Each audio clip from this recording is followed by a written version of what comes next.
Hello, everybody, and welcome to the DrZ NFT podcast. I'm your co-host, Matt Gazer, co-creator of the Chronicles of Dr. Zammsy, and I'm joined here, obviously, with my other co-hosts and creators, Rolf Kowalczyk, NFT master, and Gordon Neal, our podcast master guy, and everything 3D.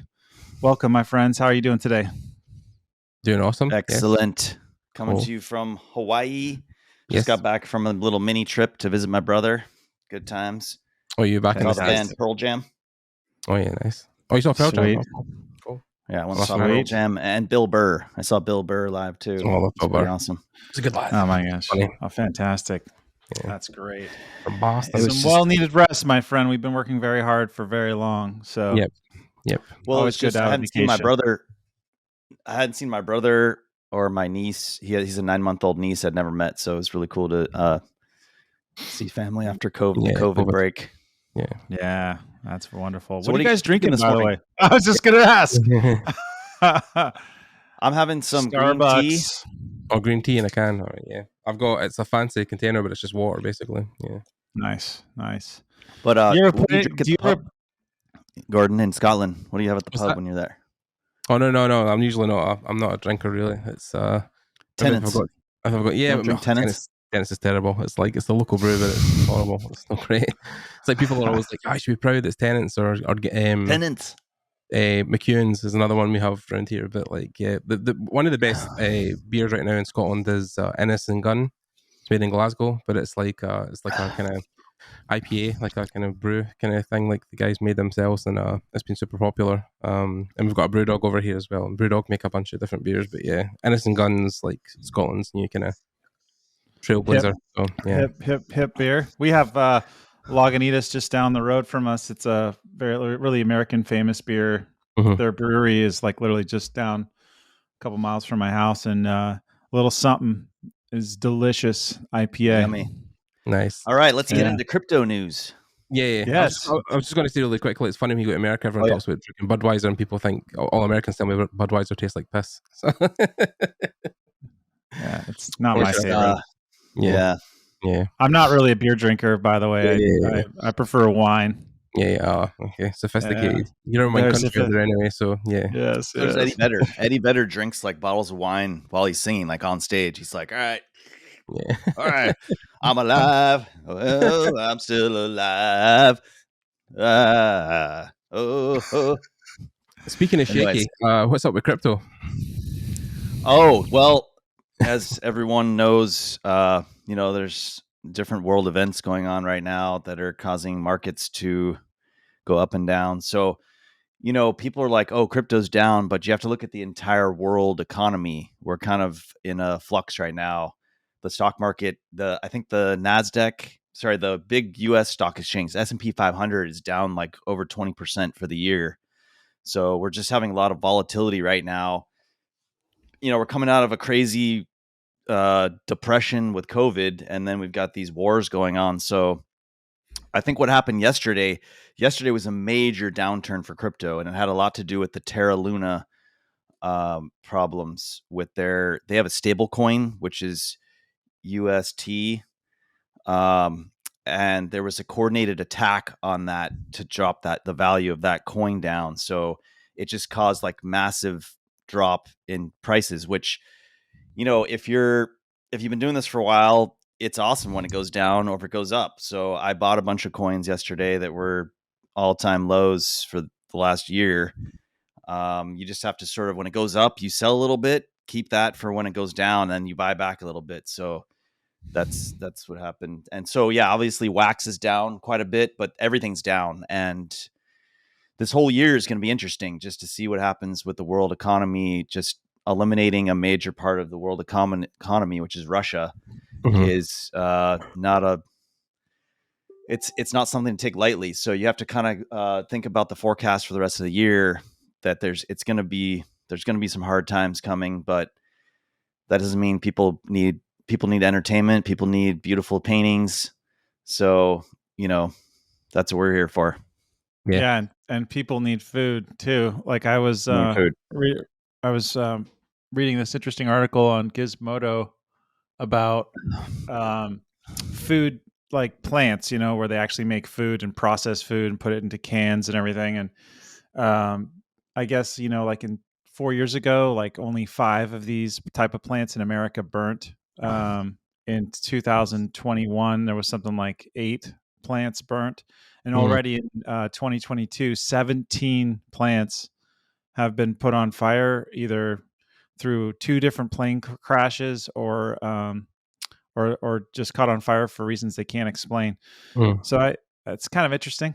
I don't know what's I mean, going it's on like there. the whole planet, I think, is in a shift, especially with the war. Like, but now because of the fuel shortages and with rising costs, places like Sri Lanka are basically turning into a frenzy because people can't afford to eat, or even put gas in their cars. So like people are literally just walking the streets rioting because it's the world's kind of gone in a dive bomb right now, and a lot of crypto people I watch and also finance guys who are basically just finance, like just normal finance, are saying like a recession is like round the corner, and it will be like I'll have been the first generation to live through 3 recessions, and it's like crazy amount of stuff going on, which is difficult as well because it also, you know, when we look at the Zammsy project and we're looking at VC funding, it's difficult because, you know, every time there's a recession, people basically guard their wallets and hold Right. back, and it's one of these things that, you know, I think Zamsy's a great project, but it's just hard that the world is in the state it's in. You know, you can only do so much to the economy. But You can't really control the big moving parts. So yeah.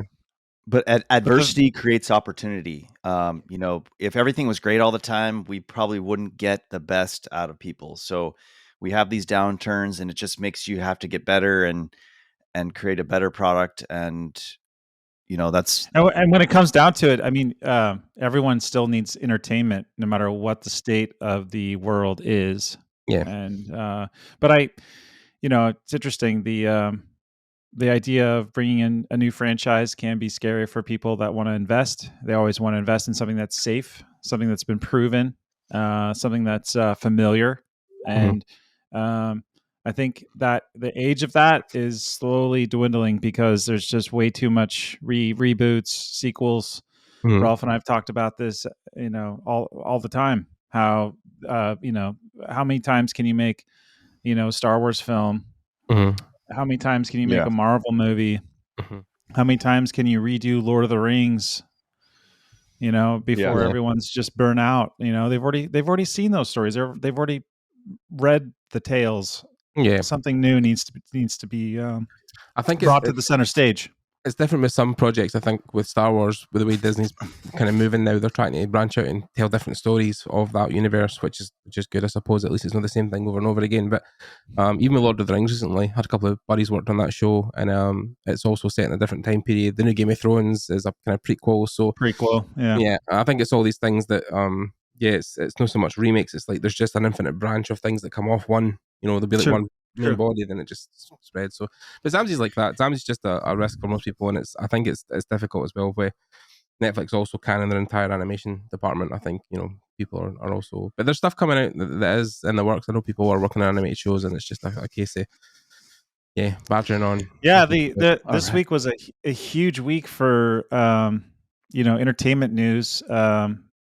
James Cameron's new Avatar sequel teaser trailer came out yesterday, The Way of Water, and Oh, I haven't seen that. It's although good.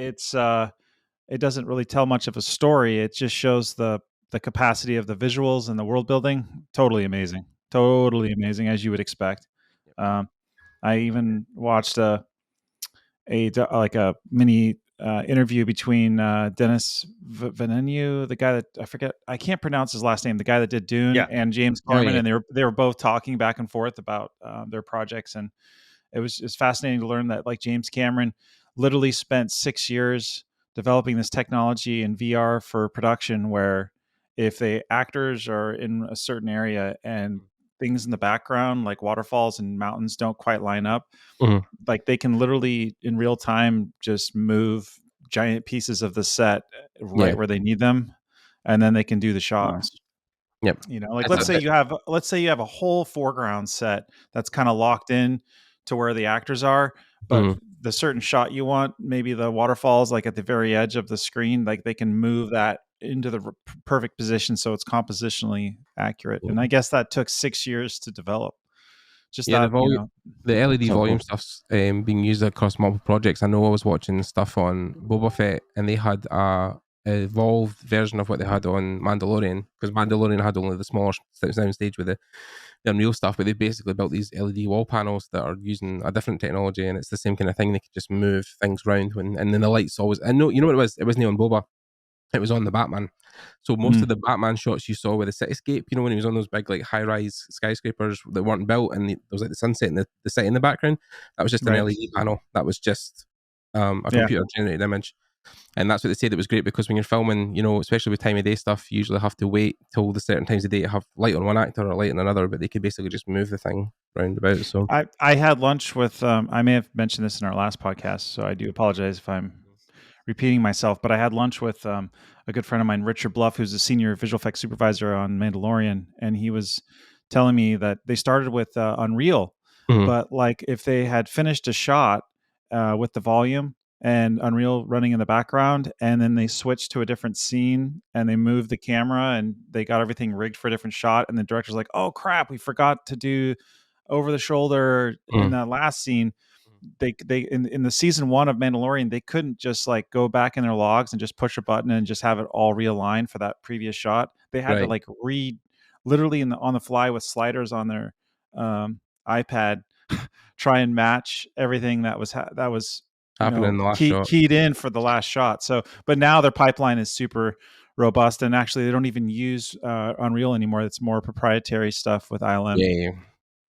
But yeah, I mean, it's one of these All things that right. I think entertainment is always going to be around, but it's difficult, I think, to always predict new waves in media. But we'll see what happens. Well, let's do some Dr. Zammsy updates. I'm sure that's what Yes. everyone's waiting to hear. Everyone's probably seen the new website, which looks phenomenal. Our website teams just made it really beautiful. Everyone that sees it. Something that's just been added in the last day or so is the contents of what's in the boxes coming on May 27th. So if you go to our website right now and you could click on the Dr. Zammsy box, it'll tell you what's inside there. You're going to get 4 cards, and it gives you the percentage of each kind of card that you can get. That's the Dr. Zammsy box. The Ultimate Animation box, you're going to be getting 30 cards in that one. So you're going to get 15 character cards and 15 battle satchels, and it shows you the percentages of what you get from the chance of getting the super rare cards. And then of course we've done this every time with the set release. We have a Matt Gazer's collector's box where pretty much everything in there you can only get if you get the Matt Gazer's box. It's a special Blue Series Blue Waxundrium powered up character cards that will give you just a special power up that's not available in the other ones. So that's for the super duper Matt Gazer collector fans. What's the price on these 3 boxes, Rolf? Yeah, so the price is going to be let me pull that up for a second here. But we have the Scavenger Hunt that's in play right now. The 2 of the pieces have already been discovered, and I'm going to try to launch another one today and a couple more this week. Possibly 2 or 3 more this week, just so everybody gets excited with the Scavenger Hunt. And that's by the way to participate in the Scavenger Hunt. There's information on our Discord, Telegram, and on Twitter. And you have to go to our podcast and find the episode that has the link. And if you can, please like and subscribe. That would be amazing. But let me I'm just pulling up the pack information right now. I just didn't have it off the top of my head. Yeah, and just to reiterate, also, while Ross looking for that, we're definitely launching the end of May. Like, the date is still set in stone. It's happening. Yeah, May 27th is locked in. We're not moving that date anymore. It's happening, folks. I mean, we're literally dropping it on that date, rain or shine. It's happening. So the Dr. Z box, just the kind of the basic box, is going to be $25. That's the Dr. Zammsy box 3. And then the Ultimate Animation box, which is you're getting 6 times more. You're getting way, way more stuff, is going to be $149. But you get 30 cards in that one. And then the Matt Gazer's box is going to have 44 cards. And that's That's going to be just under $2,000, but you get this extremely rare. There's only going to be 20 of those packs where it has this blue rare group.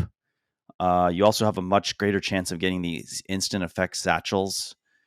So it's for those huge collectors, the whale people, to have a super rare item. So that's why it's more expensive. But then, you're going to be able to get these. Okay, the other thing that I haven't really talked about too much is we have a bunch of one-of-ones. So we have 8 sketch cards that can be found in the Dr. Zammsy box, the one that's $25. Those are one-of-ones. There's 8 of them. So you really want to go searching there, and hopefully you win the lottery and you find one of those one-of-one cards, because of course, they're super rare, extremely rare. And people are going to want that. It's part of the process of Matt, how Matt has drawn these beautiful paintings. Matt, maybe you can talk more about how you sketch and paint your paintings. Yeah, I just basically do a layout drawing of the future painting. So it's a foundation to build a painting from. And with that comes a lot of design decisions. But as I paint over or underneath the sketch in color, sometimes those design changes happen in the painting process, but initially the drawing informs the design. So the sketches are really unique. They're like my first pass on what these cards would look like in sketch form and drawing form before they go to paint. So nice. And those, anyone who's a collector of art, it's also for the art. And also we're going to give those one-of-ones like a special power-up ability in the game where you can power up a battle piece to like maximum strength if you have that one-of-one. So that's, and if for people that are maybe new to this podcast that don't understand what a satchel is, just go to our games tab on our main page at the top menu bar, click on the 2D games tab from there, and read that whole page, because we go into great detail on how collecting our trading cards and collecting the battle satchels and putting them through this machine called a splicer. Melds the satchels, which are these card frames, with the actual trading card into a battle ready unit that can then be applied to the future card game that we're trying to build. So, and then if anybody's interested in just learning about, what cards have come out, what variants there are, we have this database where you can click on our website. It's just below where the packs are and our GDD. Look for the big sign that says database, click on there, and you can actually click on each character card and see all the different variants. So you can get a really good idea of like which ones you want to collect, which ones you have. Something we haven't talked about in a while is that Token Head app. So anybody who downloads the Token Head app, you can see which cards you have. And there's also this really cool feature where you can see which cards you don't have.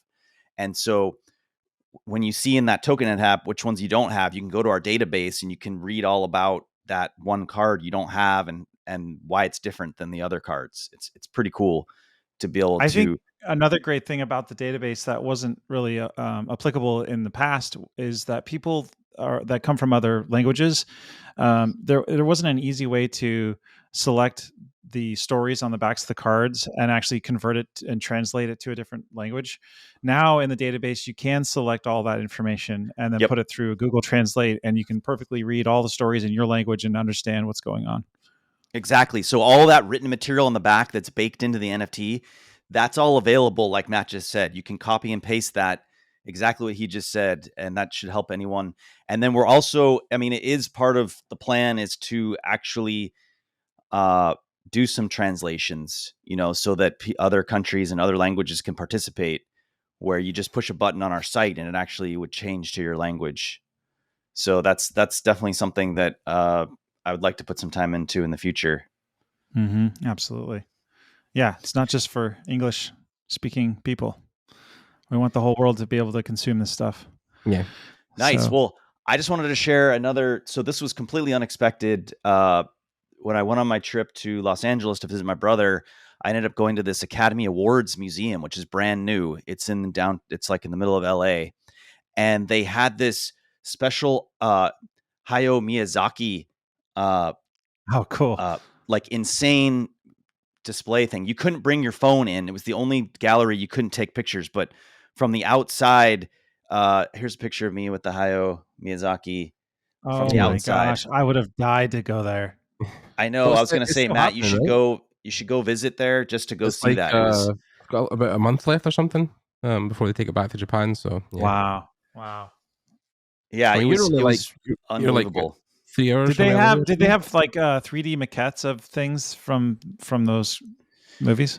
It was pretty much just actual drawings, like that they'd actually like actual sketches and things, and just showing. It was really well done. With they had all kinds of screens playing snippets, then the actual written material, the desk where he'd sat to draw, and they had it all set up in a way that you just keep traveling through, kind of winding through. And they did have like a huge tree set up where they had some practical elements where you felt like you were inside the Spirited Away movie.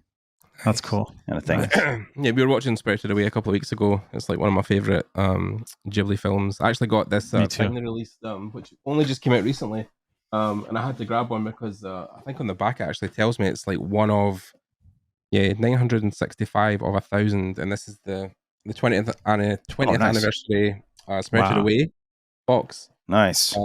But like the films in it comes with posters, linographs from the film. Chihiro. But also like there's a bath token that's in the film as well, but it's like a wooden bath token, but it's about Mark. And they have like a wash. What would you call it? Like a wash bag for putting your toiletries in, but obviously it's because they work in a bathhouse. But I got this. They've done the same for Hell's Moving Castle, and I think they're doing one for Mononoke at one point as well. So some of their biggest sellers. So yeah, really cool. But they had all these other really cool setups. Like they had the whole James Cameron, how they did the T-1000, all the little models that they did, Terminator stuff. Yeah. Wow. They had the actual Academy Awards. Like they had the Star Wars. Well, they had Star Wars exhibit in there. Yeah. There's it's not specifically a Star Wars. They just had this in with other. They had the actual one that was in the movie. Yeah, there's a couple of bits and pieces I think down there. Yeah, but they had the actual award. Is it in like the city of LA? Yeah, it's right at the La Brea Tar Pit. So our buddy Mitch, who's Willie Caribou, he came along and he really wanted to go to the La Brea Tar Pits. Before we were going, he was like, I want to go to La Brea Tar Pits. And I was like, I want to go to the Academy Awards thing. And then we found out they were right next to each other. Like they're literally on the same property. So we went to the La Brea Tar Pits, got to see the saber-toothed tigers, the woolly mammoths, and then we walked across and got to see Bruce Lee's nunchucks from Enter the Dragon. I bet Mitch loved that. Nice. But then they had the actual Academy Award from Star Wars when they won in 1977 the Visual Effects Award. Oh yeah, was it the only independent film that's won an Oscar or something like that? It was at the time it was a huge thing because Star Wars wasn't like part of the union in a sense that it wasn't part of the movie industry. So they won an Oscar. That was a whole thing because that brings up an interesting point. Rolf and I were talking about what if concept artists band together and created their own union. They've done that. They've done that. Are you not part of the Concept Art Association? I'm not. I don't even know about it. You need to join it. It's awesome. Oh. It's based in LA. They done so when Lightbox happened in 2019 when I was there. Concept Art Association in conjunction with Lightbox, they organised the first ever Concept Art Awards, and we were there for it. And they did categories in film, fan art, production, animation. But the first year was all like lifetime achievements. So like Ian McCaig, I don't think Ian McCaig got anything actually, but he got a mention. But it was people like H.R. Geiger and oh my god, the guy who designed Blade Runner. What the fuck? How do I not know that guy's name? Sid Mead got and a bunch of other people who were like legends. They all got like lifetime stuff, and that was all to get that out of the way because they all needed recognition. And then like last year, I think when they actually had it in person again, it was like a lot of guys from the film and game industry all had their all individual awards. So they've basically formed that to have not only an award show, but they're trying to get a union involved for games and film. Got it. You should join. I think it's like $30 a year to join it, but they also do have community things where they have regular meetups in like your local area, and you can organize like a kind of drink and draw or like just meet up with people, networking. Nice. So yeah, that's cool. And also, if you want to submit stuff to be, potentially to get an award. You can submit your stuff throughout the year to get, Oh, cool. different awards Yeah. for different categories. So yeah, if you've worked on Definitely something, helps yeah. promotion for sure. Yeah, definitely. It's well needed. Concept art's been kind of underrated for a long, long time. So Ralph McQuarrie, that was also got a lifetime achievement. So of course, yeah, needed. So I'm seeing a trend here. You have to die first before you get. well, that was for the lifetime achievement awards. That wasn't for the current stuff. The first year I was there, my buddy Raf Grazzetti, who I introduced you, who's the art director at Sony Santa Monica, he won a fan art award because he done a sculpt or a 3D sculpt in ZBrush, but drew over it, and it was basically a fan sculpt. It was a character from a fighting game, but it kind of blew up on Twitter and Instagram. But he won the fan art award that year. Right on. So, but yeah, they had a bunch of things, for best in animation, best student, best professional piece, like all that kind of stuff. So yeah, that's wonderful. In some more Dr. Zammsy news, Rolf and I continue to book venture capital meetings with various firms, mainly due to my mom still working 6 to 8 hours researching and filling out applications. Bless her heart. Sandy Gazer, she's a wonderful mom, let me tell you. Thank you, Mom, if you're listening. Yeah, we keep getting amazing opportunities to speak with all kinds of firms. I think, up to now, we've probably had actual meetings with 6 to 8 different firms so far. And about half of those have said no. The other half have just either not gotten back to us or are still thinking about what they want to do. Like this, for example, this Friday, we have a meeting with Hyperspace Ventures. This guy, Cornelius, we had some awesome exchanges back and forth through email. Seems like a really nice guy. And the cool thing about Hyperspace is that they don't just give people like us money to make our game. They have huge connections in technology and crypto space, and so they want to be engaged and supply, as much support as we need to get not only the game done, but get it done really well and working extremely well. I mean, we could do that regardless, but the fact that a venture capitalist not only just wants to give you money, but actually help you along the way is really exciting. We've had lots of meetings with other venture capitalists where that was the opposite. They actually asked the question before giving an answer about that. They're like, well, what do you see the role of a venture capitalist? And they're like, oh, well, I want them to be like our family, I want friends, and they're helping us out. And, if we need any, connections, you guys supply that. And he's like, we don't do that. We just expect you to do that. And, oh, sorry, wrong answer. Well, that's fine too. But really excited about this meeting coming up on Friday. Should be really interesting. And then on the animated series front, we're still working with Matt Lyon on a revision of the script for the pilot episode.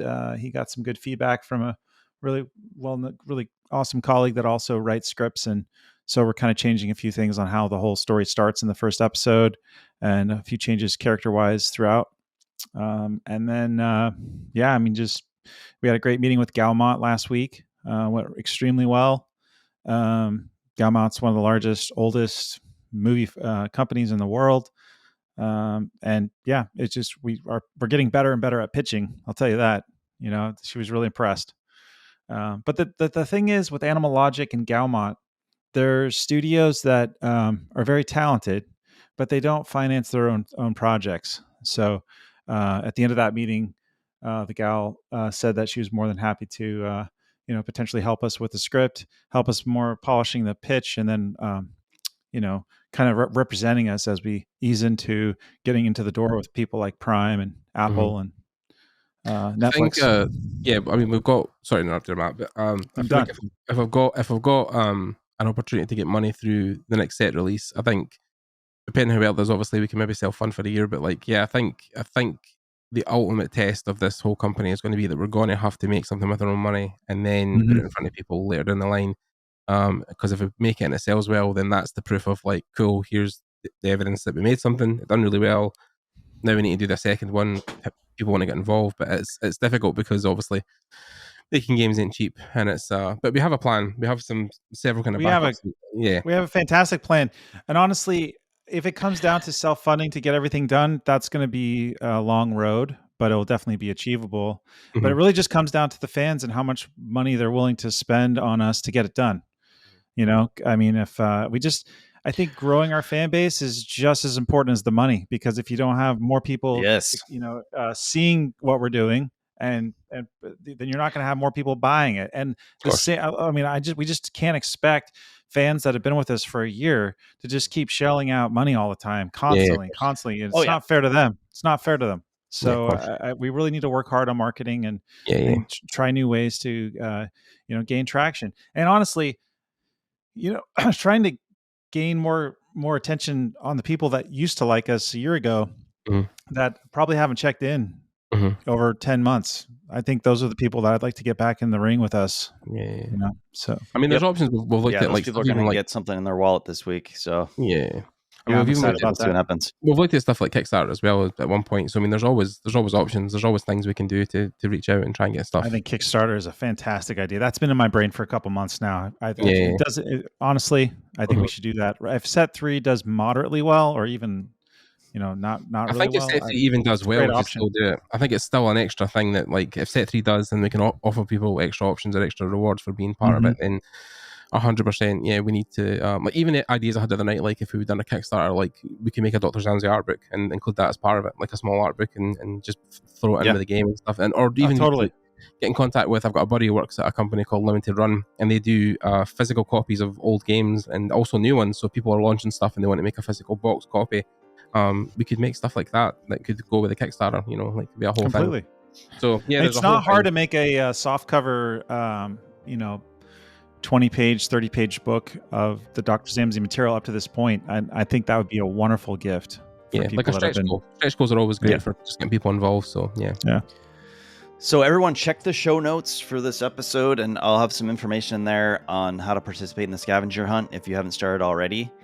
And then I'll be putting some information on Discord, Telegram, Instagram, and Twitter on the new pieces to the Scavenger Hunt. And so everyone gets a chance to participate and tell all your friends and family to join in with us and be a part of the Dr. Zammsy experience. 2 weeks away now, not long ago. It's around the corner at this point. So it is. Yeah. We got a lot of work to do in terms of marketing, so we're going to get at it. And with that, let's say goodbye. All right, guys. Take care. See you next week. Bye. Bye.